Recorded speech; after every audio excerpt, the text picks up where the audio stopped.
What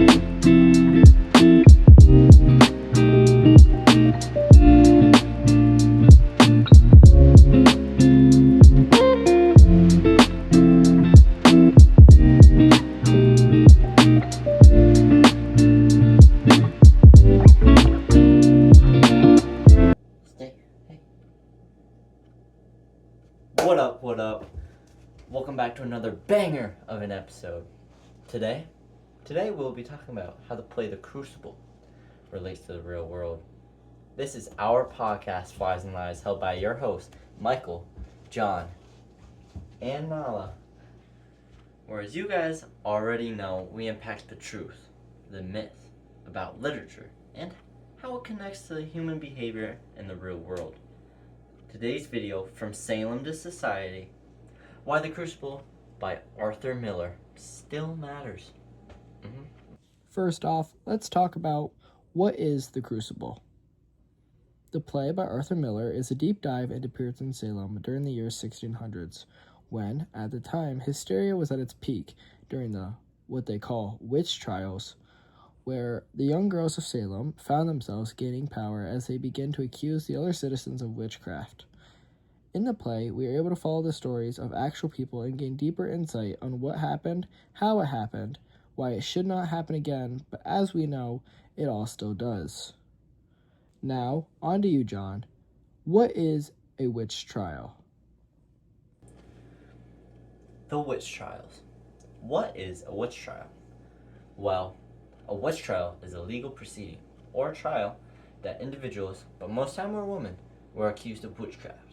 And if they're found guilty, they would most times face severe penalties, like execution. And where did these happen? Well, witch trials happen in many places around the world, but the most famous being in Salem, Massachusetts. For example, these happened also in Connecticut in 1647. This is plenty of decades before Salem, but Salem's more famous, and a few other places in both colonial America and Europe in the 17th century. Why the witch trial started? To understand this, we must take a look back in time to see what their lifestyle was like. Well, back then, the Puritans believed that the devil was upon them, and these witches were working with and for the devil, who would give them power to harm others to get their loyalty in return. This happened as early as the 14th century in Europe. That's a long time ago. And the most famous trials in Salem spread.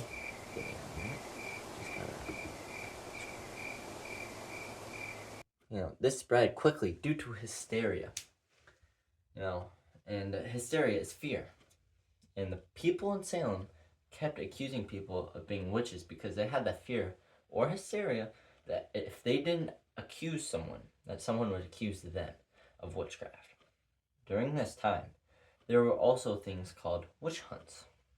These witch hunts were basically just the people going out and accusing people of witchcraft due to their hysteria. The hunt, in this case, means that the public persecution and the legal prosecution of individuals. Now that we got all this information out of the way, let's take a look at witch hunts seen through history with my partner, Michael Bolia. Now, let's take a look and see if there have been other witch hunts throughout history. According to the Salem and Other Witch Hunts by Mike Kubik, there have been several different types of witch hunts throughout history. Throughout history, we have seen witch hunts in France, Germany, and Russia spanning from the year 1793 to around the year 1938, and even seen today. 100 years after the Salem witch trials, the French began to use the guillotine to kill over 42,000 enemies of the Revolution during a year-long period in 1793. In Germany, there was the Holocaust in 1933 to 1945, where Adolf Hitler killed 6 million Jews and those seen as the inferior race. That includes Poles, POWs, Slavs, homosexuals, and Jehovah's Witnesses. And then again, this happened in the USSR in 1936 to 1938, where many of the 1.5 victims were communist officials in upper echelons. The Crucible.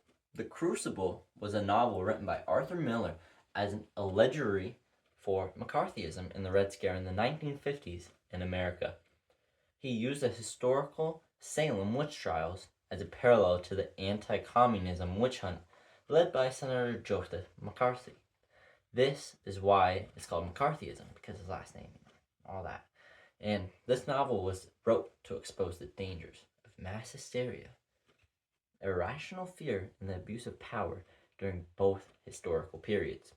Now, McCarthyism refers to a period in American history in the 1950s that is characterized by intense communist suspicions.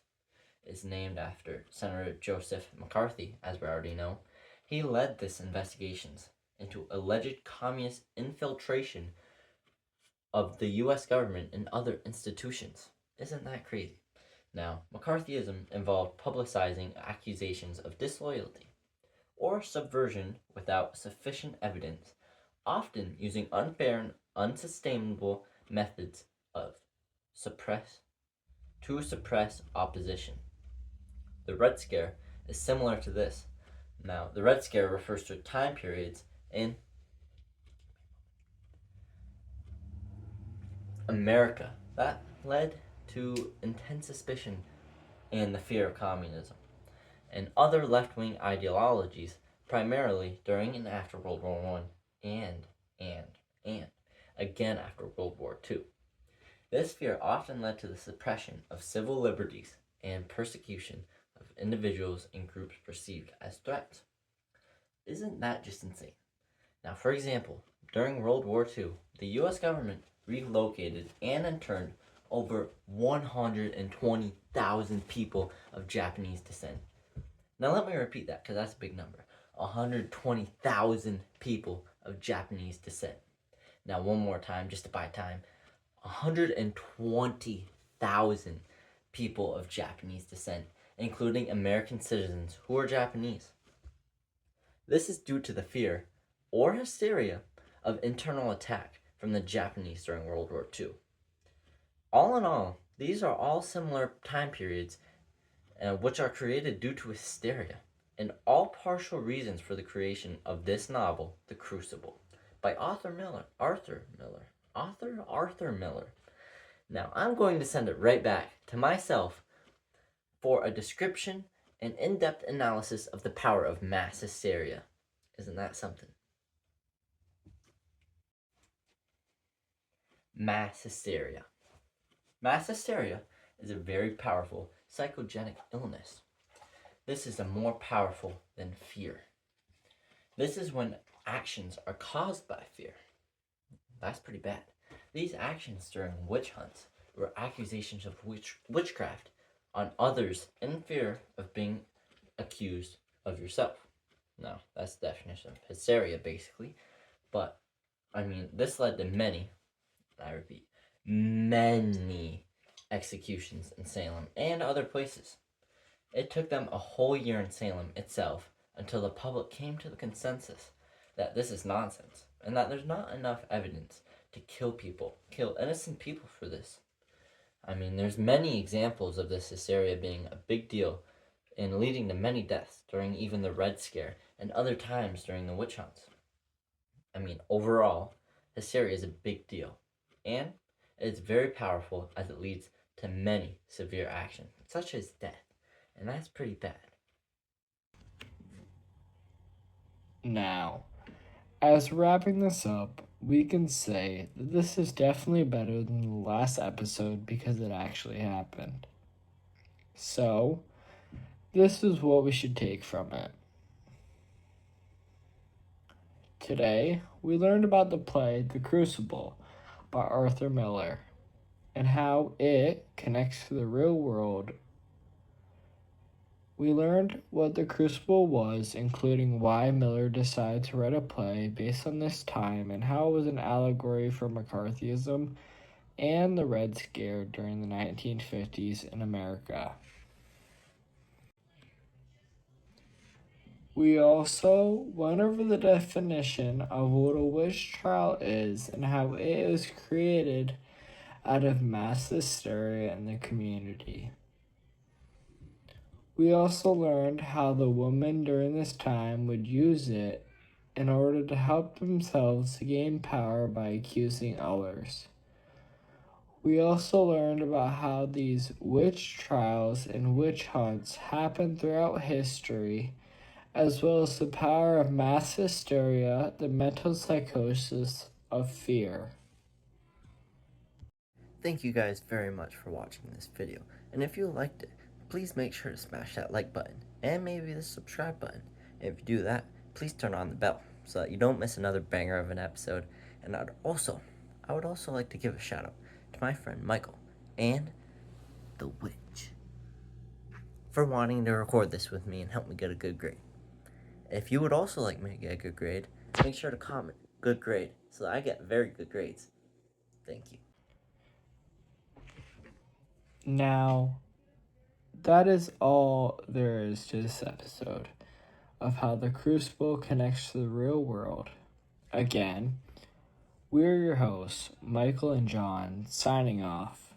And we'll see you back next Thursday for another banger episode of Flies and Lies.